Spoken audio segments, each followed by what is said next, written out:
Dr. Ileana Chen watched the three Black Ops teams eyeing each other warily across the makeshift command center. United Earth government operatives in sleek graphene armor stood opposite the Mars Colonial Authority's red-striped tactical unit, while a third group, wearing no insignia but carrying experimental weapons, maintained position by the exit. "Enough," she said, pressing a bandage against her forehead. "You all want the same thing." The UEG commander, Colonel Zhu, stepped forward. "Dr. Chen, this artifact represents a potential extinction-level threat or advantage. We need to secure it immediately." "So does everyone else," she replied, nodding toward the MCA captain who tightened her grip on her pulse rifle. "But the Horn chose me." The third team's leader, a woman with silver implants visible beneath her skin, spoke for the first time. "Terran Corporate Coalition doesn't recognize your authority, Colonel. Our shareholders have invested too much in Mars development tow." "It responds to my blood," Ileana interrupted, silencing the room. She unwrapped the bandage, revealing the still fresh gash. "Watch." Before anyone could stop her, she approached the hovering horn and let a single drop fall onto its surface. The room temperature plummeted instantly, frost forming on metal surfaces. The artifact hummed, not with sound but with vibration that bypassed the ears and resonated directly in their bones, their teeth, their skull cavities. Every person in the room straightened simultaneously, pupils dilating as the horn's influence flowed through them. The factional tension evaporated, replaced by a crystalline clarity of purpose. They weren't just soldiers anymore. They were extensions of something greater, connected by invisible threads of shared consciousness. And in that moment of connection, they'd all witnessed the same vision. A vast darkness between stars, stirring after eons of dormancy. A hunger without form, awakening. When the effect faded 30 seconds later, the three team leaders looked at each other differently. Colonel Zhu holstered his weapon first. "We need to get this to Earth immediately," he said, no longer demanding but concluding. The others nodded in agreement. Dr. Tirani burst into the room, his usually meticulous appearance disheveled from 3 days without sleep. "The script," he gasped. "It's changing." Ileana rushed to examine the horn. The flowing symbols across its surface were indeed shifting, rearranging themselves like living calligraphy. "It's adapting to us," she whispered, "to human neural patterns." Deep within the orbital monitoring station, an analyst noticed something strange. The moment the horn had activated, a quantum fluctuation had emanated from Mars, a signal so faint it registered on only the most sensitive equipment. But the signal hadn't dissipated as expected. It continued outward, gaining strength as it traveled, accelerating beyond light speed through dimensions not fully understood by human science. A response came 12 minutes later, not from Earth, but from the darkness beyond Neptune's orbit. A momentary gravitational ripple, almost imperceptible. Something was coming. In Ileana's temporary quarters that night, she dreamed of tentacled creatures cowering before shadows that devoured stars. She awoke screaming a name she'd never heard before, in a language no human throat should produce. Clarion. And somewhere in the void, ancient machinery activated on a derelict vessel that had drifted between stars since before mammals walked Earth. Its sensors oriented toward Mars, toward the awakened relic and the blood that had called to it. The hunt had begun. Dr. Tirani's skin had taken on a grayish pallor, his eyes sunken from the military stimulants keeping him functional. He traced the shifting symbols on the holographic projection, his fingers trembling slightly. "It's not just a mathematical equation describing consciousness," he told Ileana as they worked in the underground bunker beneath the Himalayan plateau. "It's a blueprint for restructuring it." She looked up from her neural interface, where she'd been monitoring anomalous brain activity in the research team. "Restructuring how?"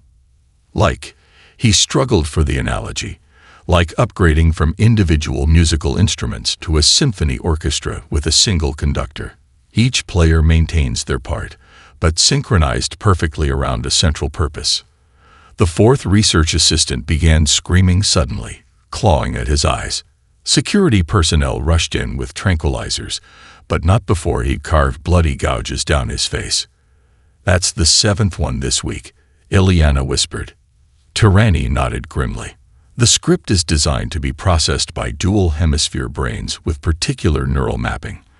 Our brains are just similar enough to partially interpret it, but different enough that prolonged exposure causes cognitive dissonance. It's like trying to run quantum computations on classical hardware." On the monitor above them, satellite footage showed the alien fleet advancing. Their ships, arranged in structures resembling neural networks, had breached Jupiter's orbital path. Each vessel seemed to function as both individual and collective simultaneously, adjusting position with impossible precision. General Santos entered, followed by what remained of Earth's Security Council. "Time's up," she announced. The Concordiat sent a new message after they. She swallowed. "Processed our ambassadorship." Ileana felt cold. Processed? Disassembled into component atoms, then reassembled into a spherical data storage device, containing the final moments of our people. The general placed a small orb on the table, which projected the deaths of 200 diplomats in excruciating detail. "They're giving us 12 hours to surrender the Clarion, or they'll implement extinction-level quarantine. They claim the Horn is awakening." Tirani's hands shook as he called up his latest translation. "They're right. Look at this segment from the third quadrant of symbols. The Vanguard created the Clarion as a response to entities they called void harmonies, consciousness predators that consumed entire civilizations by harmonizing their neural patterns before feeding on them. On the neural activity monitors, something impossible was happening. The brain scans of everyone who had touched the Horn, including Ileana, were showing synchronized activity patterns despite being physically separated. "It's already starting," she whispered. "We're becoming connected." Outside, the skies above the facility darkened as space-time itself bent around the approaching Concordiat weapons platforms. Reality rippled as gravity lenses focused on their location with surgical precision. The Major's comm unit buzzed. "We've lost contact with Mars. The entire defense fleet. It's just gone." Ileana made a decision. "Prep the stealth vessel. We're evacuating with the Clarion." "The probability of escape," began the AI. "I don't care about the probability," she interrupted. "The Concordiat is terrified of this thing. That means it's our only hope." As they prepared for evacuation, Tirani's latest scan revealed something they'd missed. At the Horn's core, visible only under quantum resonance imaging, was a structure almost identical to human DNA, but inverted in impossible ways. "It's not just a weapon," he said. "It's alive. And I think it's been waiting for us specifically." In orbit, the first Concordiat ship breached Earth's atmosphere, its weapons charging with energy that didn't belong in this universe. The battle for humanity's survival had begun. The bridge of the UEG flagship Intrepid fell silent as the Concordiat ambassador's bioluminescent form pulsed with waves of color that induced nausea in the human officers. Admiral Reyes, her eyes protected behind polarized implants, refused to look away despite the discomfort.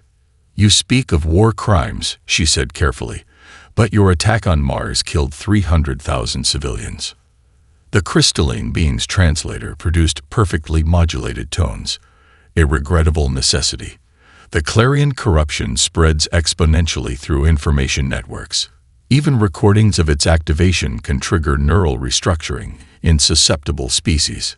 Behind her, Science Officer Park discreetly checked readings from the quarantine chamber where they'd stored the ambassador's evidence, the preserved Vanguard specimens. The data made no sense. The biological samples were somehow communicating with each other despite being separated by containment fields. "You claim the Vanguard were monsters," Rice continued, "but your own historical records show they were under attack when they deployed the Clarion." The ambassador's body darkened momentarily. "They were prey species. Weak, tentacled filter feeders who evolved in methane seas. Until they found the Horn, they were hunted to near extinction. Then they were survivors. like we would be. They were victims who became worse than their oppressors, the ambassador corrected, projecting a new hologram. The image showed thousands of alien beings willingly impaling themselves on crystalline spires, their faces rapturous despite their agony. This is from the conquest of Helix Prime. The Vanguard didn't need to destroy infrastructure. They simply converted populations through clarion resonance, then commanded mass ritualistic suicide to eliminate potential resistance. Admiral Reyes maintained her composure, but her knuckles whitened. And you believe we do the same. We believe you already are. The ambassador extended a limb toward Lieutenant Carver, who'd been part of the team that first secured the artifact. Tell me, has he shared his dreams with you yet? The visions of ancient battles. The whispers that tell him the unity is beautiful. Carver stiffened in alarm as all eyes turned to him. Before anyone could respond, the tactical officer shouted, multiple dimensional rifts opening. Concordiate vessels emerging from subspace. Outside the viewports, space itself folded as if made of fabric, disgorging ships that seemed to exist partially in other dimensions. Their hulls reflected colors not found in the human visual spectrum. You never intended negotiation, Reyes realized. We intended observation. The ambassador corrected, body flaring brighter. Your neural patterns already show clarion corruption, but in an unprecedented configuration. You're developing a resistance we've never encountered. This makes you more dangerous, not less. The ambassador's body suddenly crystallized completely, a self-preservation response, as alarms blared throughout the ship. Quantum-entangled missiles launching from multiple vectors, tactical reported. Impact in 15 seconds. The Martian research facility vanished first, the perfectly spherical void expanding to consume everything within its radius. On Earth, billions watched in horror as the massive crater appeared instantaneously, where a thriving colony had stood moments before. In the confusion, Lieutenant Carver moved with unnatural speed, subduing 2 guards before anyone could react. His eyes had changed, the pupils forming intricate geometric patterns. The horn wakes, he said in a voice that seemed to echo from somewhere else, and it remembers what was done to its children.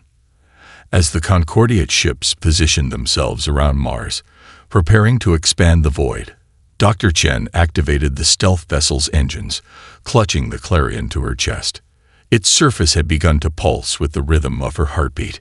Humanity's last hope slipped away from the doomed planet, carrying the very weapon their enemies feared most. The surviving crew members of the stealth vessel Peregrine regained consciousness gradually, each experiencing the same disorienting sensation, memories that weren't their own lingering like half-forgotten dreams. Captain Okonkwo was the first to recover, the fractal patterns in her pupils slowly fading back to normal human irises. Status report, she croaked, throat raw from screaming during the clarion's activation. The ship's AI responded in an oddly hesitant voice. Captain, we've reached the trailing Trojan asteroids of Jupiter's orbit. Concordiate pursuit vessels have been neutralized. How many did we lose? She asked, bracing herself. 17 dead, 9 in critical condition. The AI replied. But there's something else. The ship's internal sensors are detecting anomalies. Dr. Chen approached, wiping blood from her ears. The clarion, now secured in a containment field, had physically changed. The once metallic surface now pulsed with organic-looking filaments that matched the subtle pattern of veins visible beneath human skin. We need to analyze what happened to us, she said. That wasn't just enhanced coordination. It was something more fundamental. The weapons officer, Specialist Rivera, stared at his hands in quiet shock. I could see the gravitational eddies around the asteroids, he whispered. Not calculated, actually see them. And I knew exactly how to curve the plasma bolts to follow those currents. The energy readings during the horn's activation were unlike anything in our database, reported Lieutenant Quan, the science officer. Her hands trembled as she pulled up the data. It wasn't emitting energy. It was restructuring the quantum probability states of everything within its influence, including our brains. Captain Okonkwo felt a splitting headache forming. "Show me the neural scans." The holographic display revealed the impossible: filaments of what appeared to be metallic neurons forming between their existing brain structures, creating new pathways that shouldn't exist in human biology. "It's rewriting us," Dr. Chen whispered, but not like the Concordia had warned. "These structures, they're not replacing our existing neural networks. They're building bridges between them." A sudden pain shot through the captain's temple, and without speaking, everyone on the bridge clutched their heads simultaneously. For a brief, terrifying moment, they shared a single thought, a memory of stars being devoured by something ancient and hungry. "We need to reach Earth," Okonkwo said, but the words felt strange in her mouth, as if someone else had helped form them. In the medical bay, the critically injured began to stabilize inexplicably. Wounds that should have been fatal started healing at an accelerated rate. The ship's doctor stared in disbelief as cellular regeneration occurred at 20 times normal human capacity. Meanwhile, the Clarion continued to change. The script across its surface now included symbols that matched human genetic sequences, particularly those unique to higher cognitive functions. Deep in the asteroid belt, the Peregrine's long-range sensors detected something alarming. The Concordiate fleet wasn't pursuing them anymore. Instead, the massive armada had changed course, heading directly for Earth. "They're not after the Horn," Okonkwo realized with sudden clarity. "They're afraid of what we're becoming with it." And in the silence of space, the crew members found they could still sense each other's presence, even when physically separated. A permanent connection had been forged between them, like instruments still resonating with the same note long after the concert has ended. General Nakamura surveyed the chaos from the United Earth Council's emergency bunker beneath the Marianas Trench. On the global situation display, red icons multiplied hourly. Military coups in Nigeria and Brazil, religious riots consuming India, mass suicides in 17 metropolitan centers. The mimetic attack had shattered global stability more effectively than any conventional weapon. "The Concordiate knows psychological warfare," she said grimly. 60 million dead from a broadcast. Admiral Santiago nodded, his eyes bloodshot from sleeplessness. Their message contained embedded visual triggers targeting the amygdala and limbic system. "Our cyber warfare division managed to isolate fragments of the code. It's like nothing we've seen, designed specifically for human neurology." "Which means they've studied us extensively." The general's attention shifted to the medical laboratory feed, where the Clarion research team worked in isolated containment. Dr. Chen and Dr. Tirani moved with unsettling synchronization despite being in separate chambers, occasionally pausing simultaneously or reaching for tools at exactly the same moment. "The Horn integration is accelerating," the chief medical officer reported. "Their brains show increased development of the corpus callosum and unprecedented cross-hemisphere neural activity. Yet they're maintaining individual consciousness where the Vanguard specimens show complete subordination to a unified pattern." On another screen, footage from Captain Okonkwo's debriefing played. Her transformed eyes seemed to look through the interrogators rather than at them. "The Clarion doesn't want slaves," she was saying. "That was never its purpose. It wants partners. And we're supposed to take the word of someone who's been compromised," demanded Defense Minister Cheng. "I'm not compromised," Okonkwo replied with unnerving calm. "I'm enhanced. I can still disobey if I choose. That's the difference the Concordia doesn't understand." In the primary laboratory, the preserved Vanguard specimens had become the focus of intensive study. Dr. Kim, Earth's leading xenobiologist, manipulated a sample through robotic proxies. "The metallic filaments aren't invasive parasites as the Concordiate claimed," she reported. "They're synthetic neural pathways designed to interface with the host's existing structures." In the Vanguard, they eventually replaced the original biology because of a genetic compatibility issue. Their brains couldn't maintain boundaries against the Clarion's influence. "And humans can?" General Nakamura asked. "Apparently. Our neural architecture includes certain features the Vanguard lacked, stronger hemisphere differentiation, more complex emotional processing centers, and stubborn individualism built into our very biology. On the primary medical display, an alert flashed. Brain scans of civilians who'd merely watched recordings of the Clarion showed trace evidence of similar neural restructuring, infinitely subtler, but undeniably present. "It's spreading," whispered Admiral Santiago, just as they warned. "Not exactly spreading," corrected Dr. Kim. "More like awakening something dormant in human neural patterns, something that was always there, waiting for the right stimulus." The General's secure comm unit chimed with an emergency override. The message was brief but devastating. 3 nuclear launches have been detected from pro-Clarion military installations against anti-Clarion government centers. "We're out of time," she announced. "Implement Case Omega. Destroy the artifact before." She never finished the sentence. Throughout the facility, every screen simultaneously displayed the same image. Captain Okonkwo standing before the Clarion, her transformed eyes gazing directly into the camera. "We hear you," she said, her voice overlapping with others, as if an entire choir spoke in perfect unison. "And we're coming home." The emergency United Earth Council session erupted into chaos as holographic representatives from 17 nations simultaneously disconnected after the pro-Clarion coalition's ultimatum. Chairman Diallo slammed his fist on the ancient oak table, one of the few physical elements in the otherwise virtual assembly. "We cannot surrender Earth's sovereignty to a faction influenced by alien technology," he declared, his voice rising above the pandemonium. Dr. Chen's hologram remained steady, the metallic filaments beneath her skin catching the light as she moved. "You misunderstand. We're not asking for surrender. We're offering salvation." Secretary General Ortiz leaned forward, her expression grave. "By using a weapon that rewrites human biology without consent, the Concordiat sterilization fleet is 12 hours from Earth orbit precisely because of what you represent." "What we represent is evolution," Captain Okonkwo interjected, appearing beside Chen.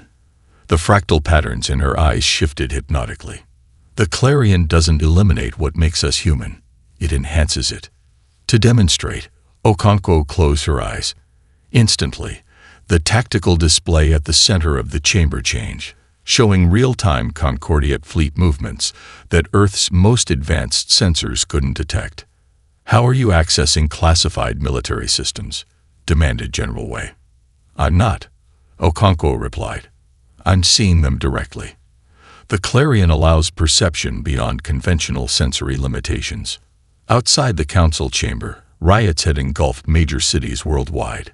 In Tokyo, pro-Clarion protesters with strange, geometric pupils faced off against military blockades. In Rio, anti-Clarion zealots burned effigies of Dr. Chen while chanting prayers of purification. On the tactical display, the Concordiat's quantum-entangled weapons platforms moved into low Earth orbit, their reality-bending technology creating visual distortions visible to the naked eye from the surface. "We have hours, not days," Okonkwo stated flatly. "The Clarion is our only chance." Chairman Diallo studied her transformed eyes. "And if we use it, what guarantees do we have that humanity remains human?" "None," Dr. Chen answered honestly. "But we have evidence." The holographic display shifted to show the crew of the Peregrine, though visibly transformed. Their skin subtly luminescent, eyes altered, movements synchronized. They were engaged in recognizably human behavior. A navigator comforted a crying engineer. 2 security officers resolved a disagreement through quiet conversation. A group had formed a makeshift quartet, playing back with extraordinary precision. They retained their humanity, Chen explained. Their compassion, their individuality within the harmony. The council chamber fell silent as the implications sank in. The moment of decision arrived when orbital defense stations reported the first Concordiat weapons powering up, mathematical singularities that would delete matter from existence. "We vote now," Chairman Diallo announced grimly. "Do we deploy the Clarion as Captain Okonkwo proposes?"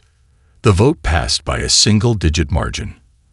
Hours later, as Earth's hastily assembled defense fleet prepared to engage the alien armada, Captain Okonkwo stood on the bridge of the flagship Defiance *. The clarion, now more organic than metal, pulsed against her chest as if alive. "Remember who we are," she whispered to her crew, to herself. "We don't surrender our humanity. We expand it." When she raised the horn to her lips, its surface melded partially with her skin. The tone that emerged wasn't simply heard. It resonated through quantum fields that connected all human consciousness across the theater of battle. And in that moment of connection, something unprecedented happened. Every human experienced not only their comrades' courage, but also glimpsed the consciousness of their alien opponents, their fear, their determination, their certainty that they were fighting to save the galaxy. The battle had begun, but not as anyone had anticipated. The crystalline Concordiate High Counselor, Satral, trembled visibly as the quantum-secured communication channel established with Earth. Its multifaceted body, capable of expressing emotions through complex light patterns, now pulsed with a rhythm that translated unmistakably as fear. "You have done the impossible," it communicated to the human delegation. "Your species has weaponized empathy." Dr. Chen, her consciousness still partially merged with Dr. Tyranni's, smiled thinly. "Not weaponized, harmonized." The Luna Base Armstrong negotiation chamber had been specially modified to accommodate both species' biological requirements. The Concordiate representatives, 3 crystalline entities suspended in gravitational nullification fields, faced the human delegation across a table of transparent neutronium. Our tacticians predicted every possible military response. Quetzalcoatl continued, light patterns shifting rapidly. "We did not anticipate your forces disabling our weapons while simultaneously evacuating our damaged vessels." Captain Okonkwo, her transformed eyes reflecting patterns that matched the alien's own crystalline structures, leaned forward. "Because you still don't understand what the Clarion truly is, or what we've done with it." At that precise moment, deep beneath the Pacific Ocean, Dr. Tyranni's body arched in a seizure so violent it broke through restraints, designed to hold beings 3 times human strength. His consciousness, linked to Chen's across thousands of kilometers, projected the complete Clarion code in glowing symbols that etched themselves into the laboratory walls. Researchers fled as the symbols began to move, rearranging into patterns that induced immediate migraines in anyone who viewed them. Back in the negotiation chamber, Dr. Chen gasped suddenly, her eyes rolling back as Tyranni's discovery flooded through their shared neural connection. The Concordiate representatives recoiled, their crystalline forms vibrating in alarm. "You've accessed the deep code," Quetzalcoatl whispered, its translation revealing genuine awe. "How?" "Human brains process information differently," Chen replied, recovering as the knowledge integrated. "We don't just analyze sequentially. We make intuitive leaps." The Vanguard couldn't see it because they were too linear in their thinking. She projected a holographic representation of the complete Clarion code, a multidimensional equation so complex it appeared to fold in on itself, like a living Mobius strip. The gift givers, as they called themselves, presented the Clarion as salvation to the Vanguard during an invasion, but it was designed with built-in constraints that ultimately made them perfect proxies. Through their shared consciousness, Captain Okonkwo continued the explanation seamlessly. The horn didn't enhance the Vanguard's natural capabilities. It channeled them along predetermined paths. It was a sophisticated prison disguised as freedom. The High Counselor's crystalline form darkened momentarily. "We suspected this for centuries, but could never prove it." The void harmonies vanished after the Vanguard War, leaving no evidence. "They didn't vanish," Chen said grimly. "They became the myth you used to frighten children. The devourer of stars. The silence between galaxies." Ambassador Xatral's translation frequency shuddered. "If what you say is true, then the Clarion's awakening has sent a signal." "Already confirmed," interrupted Chen, projecting sensor data from deep space monitoring stations. The readings showed quantum fluctuations propagating faster than light toward the galactic core, where something massive had begun to stir. The Concordiate representatives conferred in rapid pulses of light before Ixatral addressed the humans again. Our most ancient records speak of entities that consumed entire civilizations, not through conventional warfare, but by harvesting their neural patterns after directing their evolution. If the void harmonies have returned, Chen completed the thought, then everything we know is about to change. The Concordiate Supreme Council chamber dwarfed anything humans had built, its crystalline architecture spanning kilometers within a hollowed-out asteroid at the galaxy's edge. Dr. Chen, Captain Okonkwo, and Dr. Tirani, their transformed bodies now containing almost as much clarion material as human tissue, stood before beings whose civilizations had witnessed the birth of Earth's sun. The human solution is unprecedented, acknowledged Supreme Elders in Vex, a gaseous entity contained within a resonance field. Their proposal to distribute the clarion consciousness rather than concentrate it contradicts 10 million years of established synapsecology. Because they evolved differently than any species we've encountered, replied Ambassador Ixatral. Their brains developed with built-in resistance to external control, a safeguard against their own tendency toward hierarchical thinking. On the immense quantum display dominating the chamber, tactical data streamed in from 17 star systems simultaneously. The Void Harmony Advance Force had already consumed 3 outer colonies, their ships leaving behind only geometric patterns of subatomic particles where thriving worlds once existed. Dr. Tirani stepped forward, the metallic filaments beneath his skin pulsing with data exchange. The clarion wasn't designed to be a singular artifact. That was the trap the Vanguard fell into, concentrating its power in one vessel, one consciousness. We've reverse-engineered its quantum entanglement principles, Chen continued. By distributing its consciousness across multiple nodes, we maintain its power while preventing centralized control. Captain Okonkwo activated a holographic demonstration. The original horn, now almost unrecognizable from its initial form, had spawned thousands of smaller resonance nodes, each connected to the others, yet each maintaining independent processing.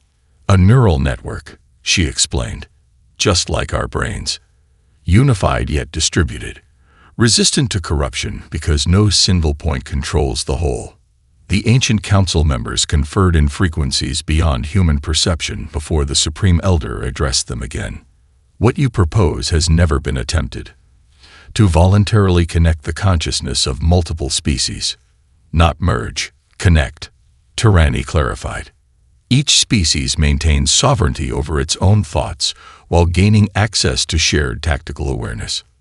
Across the chamber, the Concordiate War Director, a silicon-based entity older than Earth's dinosaurs, raised an objection.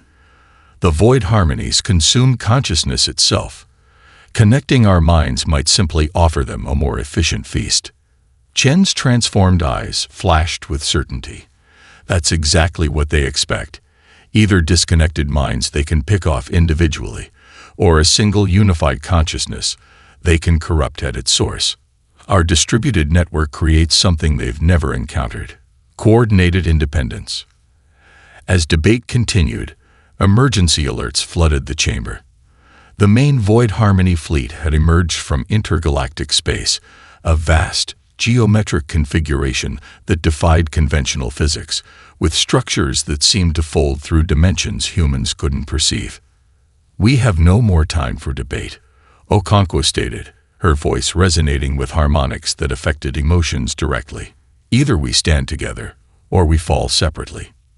The vote, when it came, was not unanimous, a first in Concordiate history. Yet the majority prevailed. Resources would be allocated immediately to implement humanity's desperate plan. As the council dispersed to prepare their respective civilizations, the Supreme Elder approached the human representatives privately. "There is something we haven't told you," it communicated. "Our oldest records suggest the void harmonies did not evolve naturally. They were created as weapons in a war so ancient that even we have forgotten its cause." "Created by whom?" asked Chen. "We don't know," the elder replied. "But the clarion bears mathematical signatures suggesting a connection. It may be more than a weapon or tool. It may be the key to understanding why our galaxy has been caught in cycles of creation and consumption since before stars existed." As they departed, the transformed humans shared a single thought through their connection. Whatever had created both their salvation and destruction was about to face its own creation once again.